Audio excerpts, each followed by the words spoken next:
عليكم. اليوم حابة أقدم لكم كوب طحين التمن بالبوتيتا. والمكون هنا عندي 3 حبات بوتيتا مسلوقة على هذا الشكل، يعني ما تصير لينة حيل ولا قوية حيل. تمن كوبين أنا قست بهذا الكوب، وراح أضيف له 4 أكواب مي، لأنه كل كوب واحد طحين استخدم له كوبين من المي. هنا أنا عندي ملح وكركم وعندي كمون وعندي كاري، وهسه راح ندي إياكم طريقة العمل. أول شي أنا هنا عندي جدر على النار، خليت عليه 4 أكواب المي بهذا الكوب اللي قسته، وانتظره قريب ما يغلي. راح أضيف عليه البهارات والملح وأخبطهم سوية. بعد ما صار عندي المي يغلي راح أضيف عليه طحين التمن.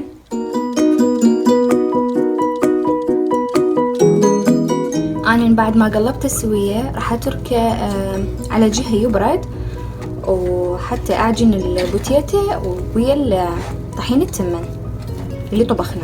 رجعت ياكم مرة ثانية من بعد ما برد عندي عجين الطحين التمن، وأنا هنا عندي حشوة اللحم جاهزة مسويتها قبل هذا الفيديو. إن شاء الله يا رب أنزلكم طريقة عمل حشوة الكبة فيديو ثاني.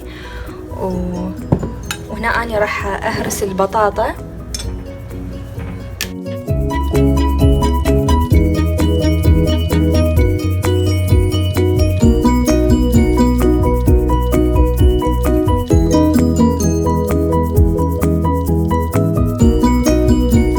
بعد ما هرستها على هذا الشكل أنا راح أضيف العجين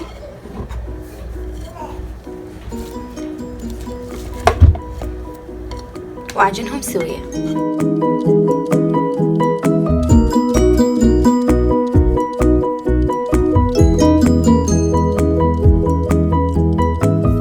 من بعد ما عجنت العجينة وصارت وياي على هذا الشكل كلش طرية وسهلة بالشغل لما تلفون الكبة. أنا هنا عندي طاسة بيها مي شوية، أبلل إيدي وأخذ قطعة صغيرة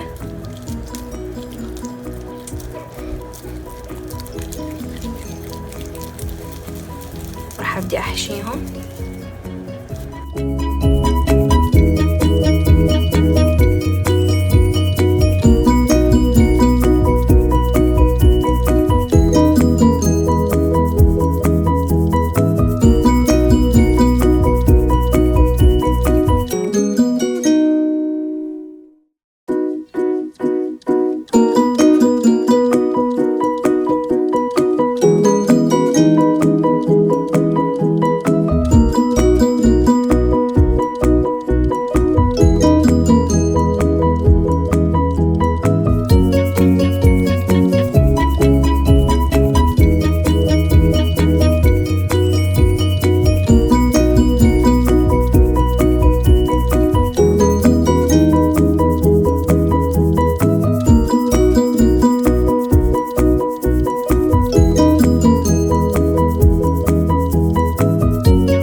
سويت هذا الشكلين راح أكمل الباقي وأرجع لكم. ورجعت وياكم من بعد ما لفيت الكبة على هذا الشكل صارت وياي. وأنا هنا خليت الزيت على النار كلش حار صار عندي، وراح أبدي أقلب كبة. بسم الله.